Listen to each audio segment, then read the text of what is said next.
सुन के भी अचंभा होगा कि जिस भारत देश में रोज गाय की महिमा गाई जाती है, रोज गाय के बारे में बताया जाता है सत्संग कथाओं में, वही भारत देश एक ऐसा देश है जो विश्व में सबसे ज्यादा गौ मांस का एक्सपोर्ट करता है, सबसे ज्यादा पहले नंबर पर आता है।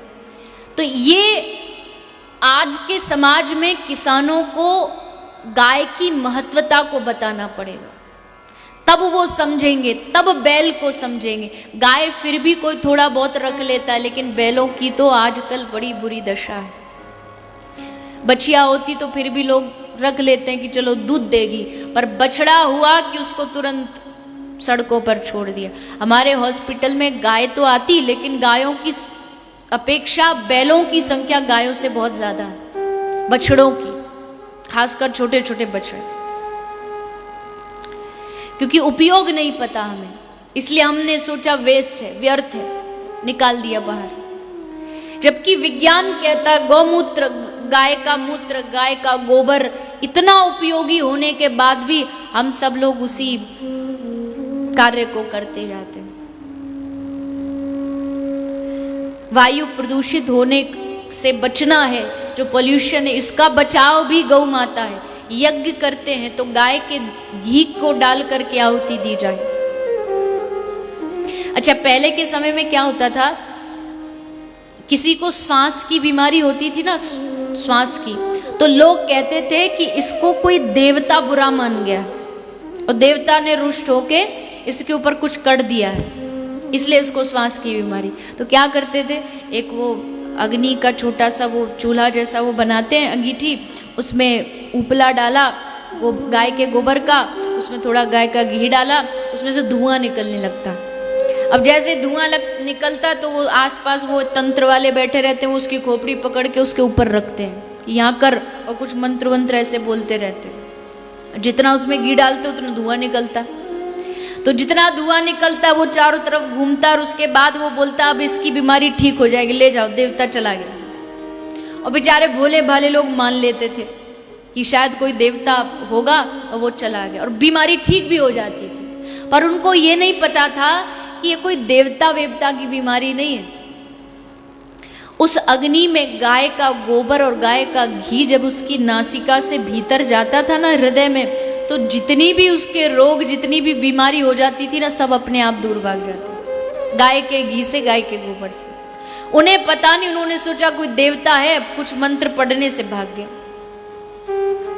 लेकिन वास्तविकता वो नहीं है। वास्तविकता तो यह है कि आज के समय में गौवंश बचा लिया तो बच जाएगा, और अगर अब गौवंश नहीं बचाया तो बहुत देर हो जाएगी।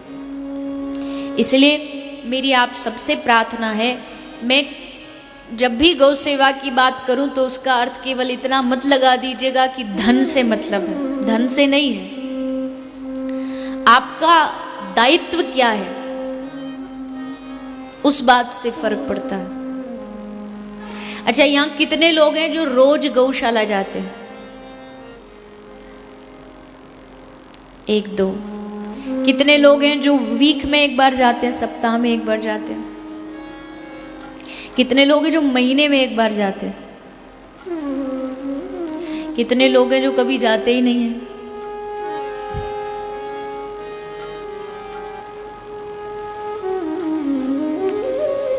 क्या बचाएंगे हम गाय को अगर हम इतना नहीं कर सकते? आप 3-3 घंटे सिनेमा को दे देते हैं, आप घंटों घंटों पार्टियों में दे देते हैं, क्या 10 मिनट आप सप्ताह के एक गौ माता को नहीं दे सकते? करनाल में इतनी गौशालाएं हैं, मुझे जितनी खबर मिली, जो भी आपको प्रतिकूल पड़ती हो, जो आपको अच्छी लगती हो, 10 मिनट के लिए सुबह चले जाइए।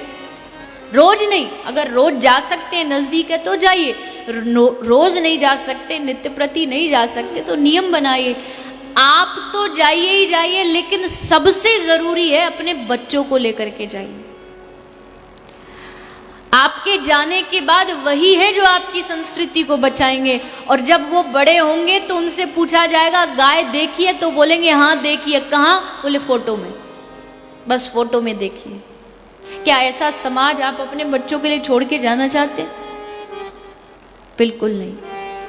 इसलिए कोई भी बेटे का जन्मदिन है, लड़के का जन्मदिन है, आप केक काटते हैं, पार्टी मनाते हैं, बैलून्स लाते हैं, मनाइए, मैं उसका भी विरोध नहीं करती। लेकिन शाम को अगर आप पार्टी करते तो सुबह सुबह उसके जन्मदिन में आशीर्वाद दिलाने के लिए उसको किसी गौशाला में ले जाइए। वहां जाकर के गौ माता को चारा खिलाएगा, गौ माता की कृपा होगी तभी तो लंबी उम्र होगी। केवल खाने पीने से थोड़ी लंबी उम्र होती है। शादियों का सीजन शुरू हो चुका है, ये एकादशी से आरंभ हो गई है। और भारतीय शादी में खूब बढ़ चढ़ करके लोग पैसा खर्च करते, खूब पैसा खर्च करते हैं। रिसेप्शन देते हैं, दावत देते हैं, ये वो अगड़म जगड़म सब होता है।